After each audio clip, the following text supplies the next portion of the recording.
Hey guys, today I'm going to be talking about feeling your feelings and sharing my short and simple process that I use for holding space for my own emotions and feeling all the things. So you might be thinking, well, why do I want to feel certain feelings when they're super uncomfortable? And I totally get that. And honestly, I used to be the same way. Like, I would much rather brush my emotions under the rug and not feel anything than have to deal with the tough stuff. But there are actually a lot of benefits to feeling your feelings. Not only are you going to avoid some of the negative side effects that can happen when you don't process stress, like having it drain your energy, interrupt your sleep, or even possibly make you sick, but learning how to hold space for and process your feelings can actually help you live a more full embodied life where you're getting to experience everything. All right, so the first place that you need to start is to know when you're not processing your emotions. And if you're like me and swept those under the rug for years, this can be tricky at first. So there's some signs that you can look for. The first set of signs are going to be ways that you might distract yourself or numb whenever uncomfortable feelings come up. And this is definitely not a complete list, but these are just some common ways that people numb. Eating, so stress eating or emotional eating, drinking alcohol, getting on your phone and scrolling through social media as a way to distract yourself, mindlessly watching TV, and I am not hating on binge watching. I'm strictly talking about just like keeping the TV on and checking out when you don't want to deal with the stuff that's coming up. Maybe compulsive working, compulsive exercising, compulsive shopping. Again, not a complete list, but this just gives you some ideas, some clues that might help you pick up on times when you're avoiding processing your feelings.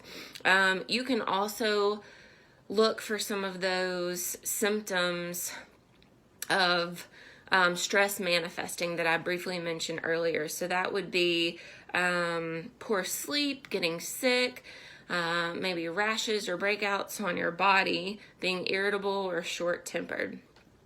Okay, so if you start to notice and pick up on some of these things, the next thing you can do is use my little 5-step process that I use daily to help hold space for feelings. This is how we really feel all the feelings. All right, so the first step, pretty simple. When you notice any of those symptoms or you start to notice an uncomfortable feeling is coming up, I want you to just set a timer and see if you can sit with it for 90 seconds. That's it. But you're just sitting and letting it be and not reacting. That's the key. Once your 90 seconds are up, see if you can identify the emotion that you're feeling. I feel angry. I feel sad. I feel stressed. I feel frustrated. Saying I feel is key instead of I am, because you're not anger, you are not stress. All right, you are just feeling those things, and it helps to create space between yourself and the emotion. All right, the third thing you're gonna do is try to notice where you're feeling that emotion in your body. Is it a tightness in your stomach? Is it pressure on your chest? Is it tense in your neck and in your shoulders? Just identify where you're feeling it and what it feels like. And then you're going to move on to step 4 and spend at least a few minutes really deeply breathing with intention to breathe through the emotion. All right, and another part of this that can be really helpful is, since you know where you're holding that emotion in your body, see if you can imagine yourself breathing your breath into that space where that tightness or that uncomfortable feeling exists, and try to let it loosen you up wherever you're holding that tension. See if your breath can melt it away. And then finally, once you've done your breathing practice, you're going to finish with step 5, which is engaging in some kind of mindfulness or grounding practice. This is going to help you stay fully present and allow that feeling to completely express and pass through you.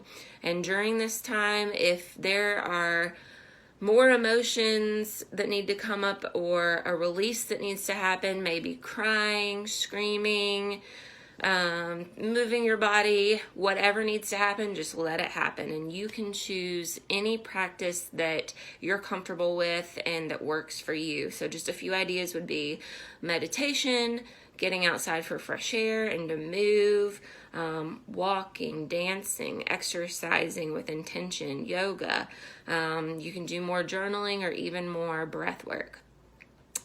A final reminder, you can also use this practice to allow yourself to feel positive emotions too. I don't think that we honor and hold enough space for the positive emotions, and that's another important part of allowing ourselves to fully experience the joys of life and everything that comes along with it. So as you work this into your daily practice, make sure that you're taking some time to enjoy the good stuff that comes up too. Let me know how it goes for you. Have a great day.